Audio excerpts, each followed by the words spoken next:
নেতাকর্মীদের জন্য একটি ঐতিহাসিক একটি দিন।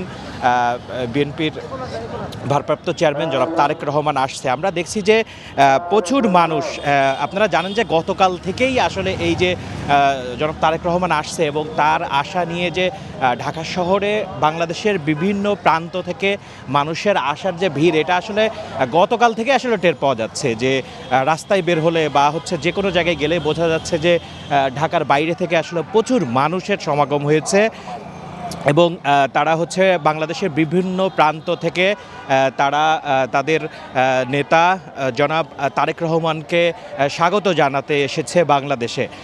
আমরা মহাখালী থেকে শুরু করেছে, মহাখালীতেই রাস্তা বন্ধ করে দেওয়া হয়েছে এবং পুলিশ সেখান থেকেই গাড়ি আটকে দিচ্ছে এবং সেখান থেকে আসলে নেতাকর্মীদের হেঁটে আসতে হচ্ছে। তার মানে আপনারা জানেন যে প্রায় 5 কিলোমিটার রাস্তা এই যে মহাখালী থেকে শুরু করে তারা হাঁটা শুরু করেছে। আমরা এই যে এখন এই পুরো রাস্তাটা আসলে পুরোটাই ক্রাউড, প্রচুর মানুষের সমাগম। আপনারা জানেন যে প্রচুর মানুষের সমাগম হয়েছে এবং তারা রাস্তায় একেবারে পিঁপড়ে শাড়ির মতো তারা হাঁটছে এবং শুধুমাত্র হেঁটে ছাড়া আসলে আসার কোনো সুযোগ নাই। এবং রাস্তার সাইড দিয়ে ঢাকা শহরের বিভিন্ন প্রান্ত থেকে যে গাড়িগুলো এসেছে সেই গাড়িগুলো পার্ক করে রাখা হয়েছে এবং নেতাকর্মীরা তারা হেঁটে হেঁটে যাচ্ছে। আপনারা জানেন যে জনাব তারেক রহমান ইতিমধ্যে বাংলাদেশে উদ্দেশ্যে রওনা করেছে এবং বাংলাদেশ সময়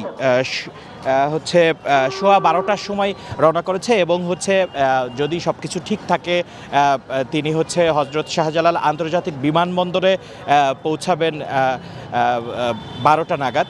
তো এখন আমরা সেই গতকাল রাত্রেও আপনারা জানেন যে যে 300 ফিটে তাকে সংবর্ধনা দেওয়া হবে। তিনি এয়ারপোর্ট থেকে সরাসরি তিনি 300 ফিটে যাবেন এবং 300 ফিটে তাকে একটি সংবর্ধনার আয়োজন করা হয়েছে এবং সেখানে বিএনপির পক্ষ থেকে বলা হয়েছে যে শুধুমাত্র সেখানে জনাব তারেক রহমান বক্তব্য রাখবেন এবং সেই সংক্ষিপ্ত সমাবেশ এবং তার সংবর্ধনা শেষে তারপরে তিনি তার মা বেগম বিএনপি চেয়ারপারসন বেগম খালেদা জিয়াকে এভারকেয়ার হাসপাতালে দেখতে যাবেন এবং এভারকেয়ার হাসপাতাল থেকে তারপরে তিনি গুলশানে তার বাসায় যাবেন।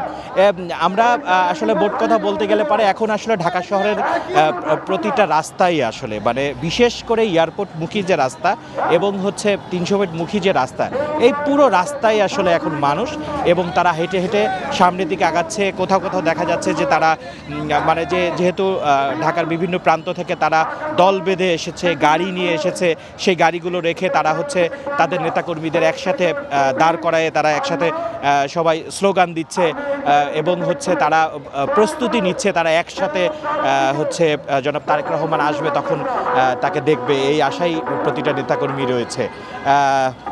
এই ছিল আমার কাছে খিলক্ষেত ওভারব্রিজ থেকে সর্বশেষ।